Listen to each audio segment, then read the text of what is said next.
नमस्कार दोस्तों, संडे चौपाल में आपका एक बार फिर स्वागत है। और दोस्तों, आज का कमेंट हम जो पहला कमेंट ले रहे हैं वो है हमारे किसान दोस्त बलकार कंदन जी। बरटाको के साथ पोटेशियम ह्यूमेट डाल सकते हैं? तो हाँ दोस्तों, जब आप बरटाको का प्रयोग करते हैं, चाहे आप गन्ने में करें चाहे धान में करें, तो इसके साथ आप पोटेशियम ह्यूमेट आवश्यकता होने पर डाल सकते हैं और इसके अच्छे परिणाम आपको मिलेंगे। दोस्तों, अगला कमेंट हम ले रहे हैं वो हैं हमारे किसान दोस्त मोहम्मद शादाब जी। सर, गन्ने में यूरिया, साफिलाइजर, सल्फर और जिंक मिक्स माइक्रोन्यूट्रिएंट एक साथ डाल सकते हैं? Please reply. तो दोस्तों, आप इनको एक साथ मिलाकर डाल सकते हैं और आपको ठीक ठाक रिजल्ट मिलेंगे।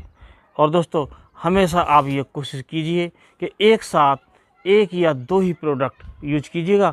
यदि आप 4-5 प्रोडक्ट एक साथ यूज करते हैं तो आपको कहीं ना कहीं नुकसान होता है। नुकसान से मतलब कि आपको कम रिजल्ट मिलते हैं। यदि आप इन 4-5 प्रोडक्ट को एक साथ यूज करते हैं और इन्हीं प्रोडक्ट को आप अलग अलग 3-4 दिन के अंतराल से प्रयोग करते हैं तो आपको जो अलग अलग जो प्रोडक्ट हैं, जो रिजल्ट आप मिलते हैं वो ज़्यादा मिलते हैं। जिनका आप अलग अलग और कुछ अंतराल से प्रयोग करते हैं तो इसके रिजल्ट देखने लायक होते हैं। और दोस्तों, अगला कमेंट हम ले रहे हैं वो हैं हमारे किसान दोस्त अतुल रंगाल जी।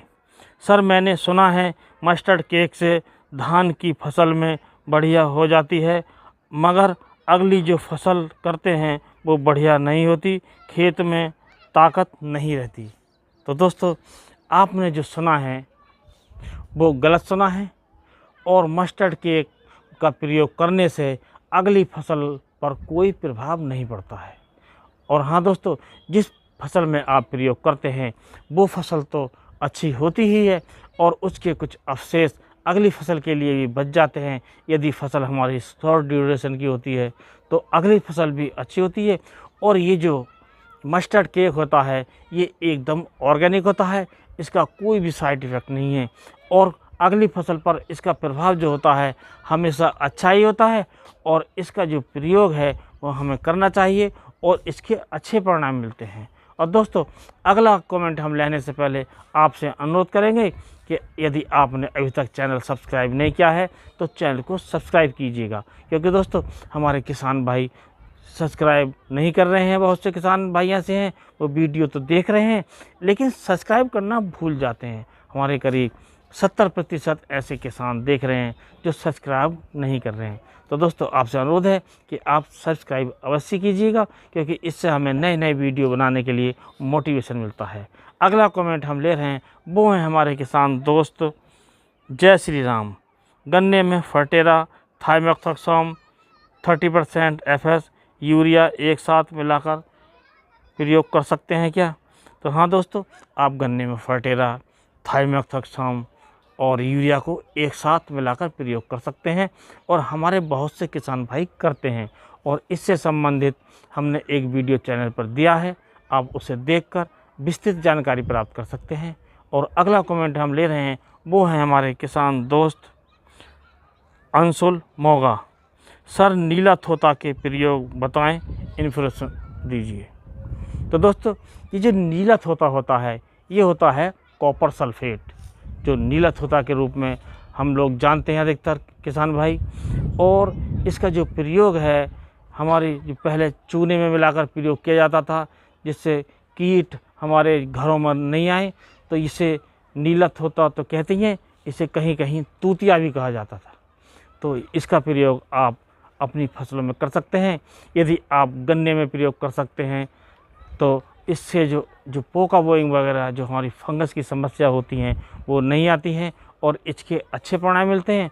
और दोस्तों, यदि आप चाहें तो इसका प्रयोग आप धान की फसल में भी कर सकते हैं और धान की फसल के बारे में वीडियो है चैनल पर, उसे आप देखकर विस्तृत जानकारी प्राप्त कर सकते हैं। और धान की फसल में भी प्रयोग करने से इसमें फफूंदी जनित जो बीमारियां आती हैं वो नहीं आती हैं और जो बकानी रोग है विशेषकर वो तो हमारा इससे बहुत अच्छा कंट्रोल होता है और उससे अच्छा बचाव रहता है। यदि हम इसका प्रयोग पहले ही कर लेते हैं तो ये रोग ये देखा गया है कि ये नहीं आता है। अगला कमेंट हम ले रहे हैं वो हैं हमारे किसान दोस्त तेजस्वी वर्मा। सर क्या लिक्विड माइक्रोराइजा का यूज धान में पानी भरे रहने पर कर सकते हैं? तो हाँ दोस्तों, यदि हमारे खेत में पानी भरा है तो हम इसका ही प्रयोग कर सकते हैं, क्योंकि धान की फसल में तो अक्सर पानी भरा ही रहता है और ये प्रयास करना चाहिए कि वो पानी बाहर नहीं निकल पाए। किसी दूसरे खेत में यदि पानी चला जाता है तो उसके रिजल्ट हमें कम मिलते हैं। और दोस्तों, ये जो होता है एक प्रकार का फंगस ही होता है और जो नमी में ये ज़्यादा पनपता है और ये हमें ज़्यादा लाभ देता है। अगला कमेंट हम ले रहे हैं, वो है हमारे किसान दोस्त विकास नंबरदार जी। सर क्या सांप को यूरिया के साथ मिक्स कर सकते हैं क्या गन्ने में डालने के लिए? तो हाँ दोस्तों, आप सांप को यूरिया में मिलाकर आप प्रयोग कर सकते हैं। और अगर यदि आप सांप की जगह जो इसी कंपनी का साफेलाइजर आता है वो विशेष तौर से यूरिया में मिलाकर और गन्नों की जड़ों में डालने के लिए ही प्रयोग करने के लिए बना है। और जो सांप जो है ये स्प्रे के लिए बना था, लेकिन हमारे कुछ किसान भाइयों ने असुविधा से बचने के लिए इसका प्रयोग शुरू किया और गन्नों की जड़ों में डालना शुरू किया। इसी को देखते हुए कंपनी ने अपना नया प्रोडक्ट सांप द्वारा ही साफेलाइजर का निर्माण किया। तो हम इसे बेफिक्र होकर डाल सकते हैं। अगला कमेंट हम ले रहे हैं, वो है हमारे किसान दोस्त शाहरुख खान जी। गन्ने की पत्तियों किस दवाई से चौड़ी चौड़ी होती हैं? तो दोस्तों, ये जो गन्ने की पत्तियां हैं, ये चौड़ाई जो हम बढ़ाने का हम जो प्रयास करते हैं, इसमें सारे जो पोषक तत्व हैं ये सब निर्भर करते हैं। चाहे आपका नाइट्रोजन हो, फास्फोरस हो, पोटास हो, यदि सब पूरी मात्रा में होंगे, सारे माइक्रोन्यूट्रिएंट्स होंगे, तो आपके गन्ने की पत्तियां चौड़ी चौड़ी होंगी और मोटी होंगी। और विशेष तौर से जो फेरस सल्फेट होता है और मैग्नीशियम होता है, इनका प्रयोग हम करते हैं तो हमारे गन्ने की पत्तियों पे हरियाली विशेषकर हो आती है और पत्तियां चौड़ी होती हैं। इनका प्रयोग करके आप अपने गन्ने की पत्तियों को चौड़ा कर सकते हैं। अगला कमेंट हम ले रहे हैं, वो है हमारे किसान दोस्त कुलदीप नायक जी। क्या गन्ने में बर्टाको और सागरिका एक साथ डाल सकते हैं? हाँ दोस्तों, आप सागरिका और वर्टाको का एक साथ मिलाकर प्रयोग कर सकते हैं। आपको अच्छे रिजल्ट मिलेंगे और आपको अच्छी यील्ड गन्ने की देखने को मिलेगी। अगला कमेंट हम ले रहे हैं, वो हैं किसान दोस्त दीपक कोखर जी। सर गुड़ की जगह शक्कर भी ले सकते हैं क्या? Please apply me, please sir, लिए बैठा हूँ खेत में। तो ये हमारे किसान दोस्त कह रहे हैं कि हम गुड़ की जगह शक्कर भी ले सकते हैं क्या? और शक्कर से इनका मतलब होगा चीनी से। गुड़ की जगह कभी भी शक्कर नहीं ले सकते, अर्थात चीनी नहीं ले सकते। इसके आपको रिजल्ट बिल्कुल भी नहीं मिलेंगे। अगला कमेंट हम ले रहे हैं, वो हैं हमारे किसान दोस्त अजय शुक्ला जी। सर धान रोपाई के 5 दिन बाद रीजेंट डाल दिया है, क्या फर्टेरा भी डालना पड़ेगा? तो दोस्तों, यदि आपने रीजेंट डाल दिया है और 5 दिन की रोपाई के बाद, तो आपको फर्टेरा डालने की आवश्यकता नहीं है। यदि बाद में आवश्यकता हो तो आप समय के अनुसार देख सकते हैं, लेकिन इस समय आपको फर्टेरा डालने की आवश्यकता नहीं है, क्योंकि हमारा रीजेंट भी अच्छा काम करता है और एक अच्छा कीटनाशक है। अगला कमेंट हम ले रहे हैं, वो है हमारे किसान दोस्त सचिन कुमार जी। सर धानों में बर्टाको लगा सकते हैं और सर मात्रा कितनी लेनी है बताइएगा? हाँ दोस्तों, आप धान की फसल में बर्टाको बिल्कुल लगा सकते हैं और जो इसकी सही जो मात्रा होती है वो होती है 2 किलो 500 ग्राम प्रति एकड़ के हिसाब से। तो आप 2 किलो 500 ग्राम प्रति एकड़ लेकर आप इसका प्रयोग कर सकते हैं। अगला कमेंट हम ले रहे हैं, वो है हमारे किसान दोस्त दीपक ठाकुर जी। 1 एकड़ में कितना बर्टाको और कितना फर्टेरा लगाना है? तो दोस्तों, आपको 1 एकड़ में जो फर्टेरा लगाना है वो लगाना है, गन्ने की मात्रा हम बता रहे हैं, वो है 8 किलोग्राम और वर्टाको लगाना है आपको 5 किलोग्राम। और इसी को यदि आप धान की फसल में लगाते हैं तो आपको लगाना है 4 किलोग्राम फर्टेरा या 2.5 किलोग्राम वर्टाको। इनका आप प्रयोग कर सकते हैं और अच्छे रिजल्ट आप ले सकते हैं। अगला कमेंट हम ले रहे हैं, वो है हमारे किसान दोस्त वीरेंद्र सिंह जी। गुरुजी गन्ने में स्टेम बोरर लगा हुआ है, हर गन्ने में हर पोरी में सुंडी है, नीचे से ऊपर की ओर चल रही है, गन्ना भी 5-6 पोरी का हो गया है, बहुत बुरा हाल है खेत का, कृपया समाधान बताइए।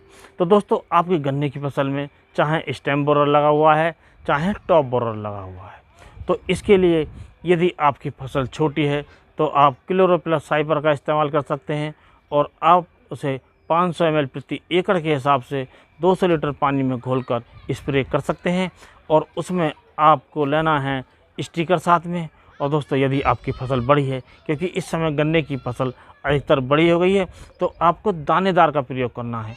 और दानेदार के रूप में जो आपको जल्दी रिजल्ट चाहिए तो आपको लेना है फ्यूडान 3G जो FMC का आता है। इसे आप 8 से 10 किलोग्राम प्रति एकड़ के हिसाब से लेकर और आपको रेत या मिट्टी में मिलाकर प्रयोग करना है और उसके बाद सिंचाई कर देना है। और दोस्तों, इसका प्रयोग बहुत सावधानीपूर्वक करना चाहिए। और यदि आप इसे यूरिया में मिलाते हैं तो ये नुकसान भी दे सकता है और ये जो बिखेरता है किसान, जो प्रयोग करता है हमारा श्रमिक, उसे भी ये नुकसान पहुंचा सकता है। तो इसे कभी भी यूरिया में मिलाकर प्रयोग करना चाहिए, नहीं करना चाहिए। और दोस्तों, इससे संबंधित वीडियो चैनल पर हैं कि हमने क्या क्या इसमें सावधानी बरतनी चाहिए, तो उसे देखकर आप विस्तृत जानकारी प्राप्त कर सकते हैं। और दोस्तों, आप फर्टेरा का भी प्रयोग कर सकते हैं, वर्टाको का भी प्रयोग कर सकते हैं। यदि आप फर्टेरा का प्रयोग करते हैं तो आपको 8 किलोग्राम प्रति एकड़ के हिसाब से लेकर, और यदि आप वर्टाको का प्रयोग करते हैं तो आपको 5 किलोग्राम प्रति एकड़ के हिसाब से लेकर प्रयोग करना चाहिए। इसके लिए आपके खेत में नमी बहुत अच्छी होनी चाहिए। यदि नमी नहीं है, बारिश नहीं हुई है, तो आपको पहले सिंचाई करना चाहिए, उसके बाद इनका प्रयोग करना चाहिए। और उसके 4-5 दिन बाद यदि बारिश हो जाती है तो ठीक है, नहीं तो आपको एक सिंचाई और करनी चाहिए। यदि ऐसा आप कर लेते हैं तो आपको बहुत अच्छे परिणाम मिलेंगे और अच्छे रिजल्ट मिलेंगे। अब दोस्तों, अब बात आती है बड़े काम की बात की। दोस्तों, आपने कभी सोचा है जब बरसात होकर निपटती है, अर्थात बरसात हो जाती है, तो हमारी फसलें गहरा हरा रंग लिए होती हैं, अर्थात अच्छे से विकास करने लगती हैं। तो ऐसा क्यों होता है? तो दोस्तों, इसका उत्तर है ये जो वायुमंडल में जो नाइट्रोजन होती है वो बहुत बड़ी मात्रा में पानी के साथ, बूंदों के साथ हमारी फसलों को मिल जाती है। और हमारी फसलें क्या, जो घास भी होती है वो भी हरी भरी जाती है और उसका रंग काला पड़ जाता है, अर्थात गहरा हरा रंग मिल जाता है। और दोस्तों, एक बात और, जब बरसात होती है और बरसात लंबी चलती है, ज़्यादा बरसात होती है, तो उसके बाद हमारी जो फसलें हैं वो उनका रंग गायब होने लगता है, अर्थात पीला होने लगता है। और जब हम उसमें सिंचाई करते हैं, अर्थात नलकूप से या किसी और अन्य साधन से जब हम नीचे का पानी देते हैं और सिंचाई करते हैं, तो एकदम वो हरी भरी हो जाती हैं। तो दोस्तों, आपने कभी सोचा है कि ऐसा क्यों होता है? तो हाँ दोस्तों, जब बरसात ज़्यादा होती है तो हमारी ज़मीन, हमारी मिट्टी का जो मैग्नीशियम होता है उसकी मात्रा कम हो जाती है, जिससे हमारी फसलें पीलापन लेना शुरू कर देती हैं। और जब हम नीचे का पानी देते हैं, अर्थात उनकी सिंचाई करते हैं, तो वो गहरे हरे रंग में तब्दील हो जाती हैं, अर्थात उनकी चमक बढ़ जाती है और उनका गहरा हरा काला रंग हो जाता है और हमारी फसलें देखने लायक हो जाती हैं। तो दोस्तों, आज के वीडियो में बस इतना ही। अगले वीडियो में नए टॉपिक के साथ फिर मिलते हैं। तब तक के लिए नमस्कार।